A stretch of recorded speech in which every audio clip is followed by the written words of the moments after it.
एक लोटा पानी,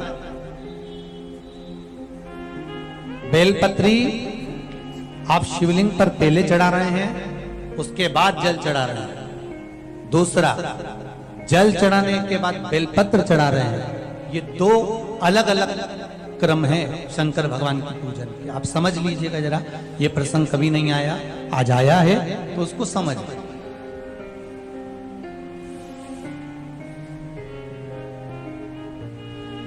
पहले बेलपत्र, उसके बाद में जल जो चढ़ाया जाता है, ये रोग मुक्ति के लिए चढ़ाया जाता है। काहे के लिए चढ़ाते हैं अपन? रोग के निवारण, रोग मुक्ति के। जैसे कोरोना महामारी के अंतर्गत अपन सबने स्मरण किया ऑनलाइन शिव महापुराण में कि एक वर्णन किया था कि अगर ज्यादा स्वास्थ्य गड़बड़ हो रहा है तो एक लोटा दूध था और एक लोटा पानी बेलपत्र रखकर फिर चढ़ाने का उस समय पर वर्णन किया था। आप लोगों ने, कई लोगों ने उसको किया भी और उसका लाभ आपको मिला। उसी तरह आप शिव मंदिर में जाकर दर्शन करेंगे तो दो चीजें अपने को दर्शन करने को मिलेगी। एक भक्त आता है शंकर जी के मंदिर में, लोग भाव से पहुंचते हैं तो पहले वो क्या करते हैं, पहले बेलपत्री चढ़ा देते हैं, फिर जल चढ़ा देते हैं। और एक भक्त जो शिव मंदिर में पहुंचता है, पहले जल चढ़ाता है, फिर बेलपत्र चढ़ाता है। दोनों का अलग अलग क्रम है, दोनों का अलग अलग भाव वर्णन है। पहला, अगर बेलपत्र चढ़ाया है और उसके बाद अगर शंकर भगवान पे जल चढ़ा रहे हो तो ये रोग मुक्ति के लिए होता है। जैसे बड़े रोग किसी को हो जाए, रोग किसी को घेर ले, तो वो बेलपत्री चढ़ाने के बाद फिर जल चढ़ाएगा तो उसको रोग थम जाएगा और फिर वो रोग आगे नहीं बढ़ेगा, आगे नहीं बढ़ेगा। रोगों को थामने के लिए बेलपत्री पहले, फिर जल। और जब कुछ कार्य के लिए आप, सिद्धता के लिए आप, अच्छे कार्य के लिए आप, मन की प्रसन्नता के लिए, आनंदता के लिए आप शिव आराधना कर रहे हो, आप शंकर की आराधना कर रहे हो, तो आप जल चढ़ाकर फिर बेलपत्री चढ़ाओ, उसका लाभ आनंद में। आपने जल चढ़ाया, उसके बाद बेलपत्री।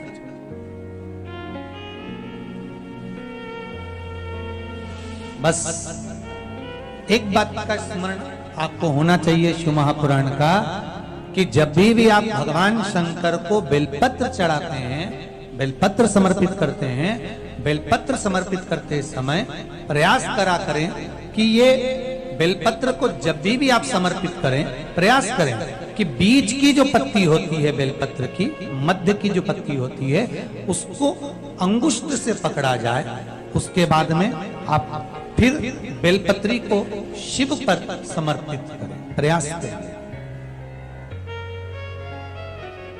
बेलपत्र जो हम भगवान शंकर को समर्पित करते हैं, उसका मध्य जो भाग होता है, बेलपत्री का जो 3 देवताओं का मध्य जो भाग होता है, उसको पकड़कर बेलपत्री को शिव को समर्पित करना चाहिए। पूर्व की कथाओं में यह भी वर्णन किया है कि बेलपत्री की डंडी का मुख कहां होना चाहिए। पूर्व की कथाओं में यह भी बताया गया है कि बेलपत्री की तीनों डंडियों के बीच में, तीनों पत्तियों के बीच में जो खाली जगह होती है, डंडी होती है, उसका क्या महत्व है, ये पूर्व की कथा में पहले बता चुके। पर आज जो क्रम चल रहा है कथा का, उसमें अपन जो समझ रहे हैं वो ये होना चाहिए कि आप किस कामना से जल चढ़ा रहे हैं, आपके जल चढ़ाने का क्रम क्या है। अगर आप रोग मुक्ति के लिए चढ़ा रहे हैं तो पहले बेलपत्र चढ़ेगी, फिर जल चढ़ेगा। आप कार्य सिद्धि के लिए चढ़ा रहे हैं, पहले जल चढ़ेगा, फिर बेलपत्र चढ़ेगी। और यदि कोई विशेष कार्य है आपका, जो आपको भगवान शंकर से जाकर कहना है, कोई विशेष कार्य, जैसे ब्रह्मलोक में ब्रह्मा है, वैकुंठ में भगवान विष्णु है, पर संसार सागर में, ब्रह्मांड में, मृत्यु लोक में अगर कोई देव है तो वो देव अधिदेव महादेव, वो देव अधिदेव महादेव, दूसरा नहीं।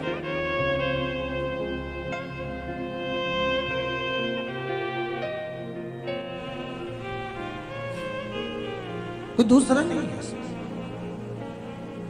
भगवान दया करना, मैं तेरे भरोसे हूँ। भोलेनाथ दया करना,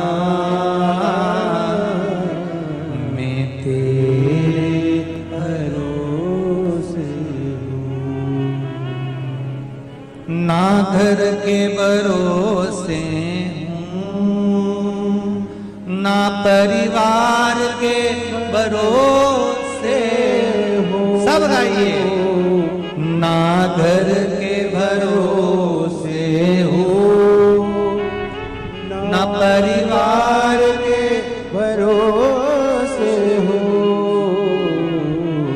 भोलेनाथ दया करना,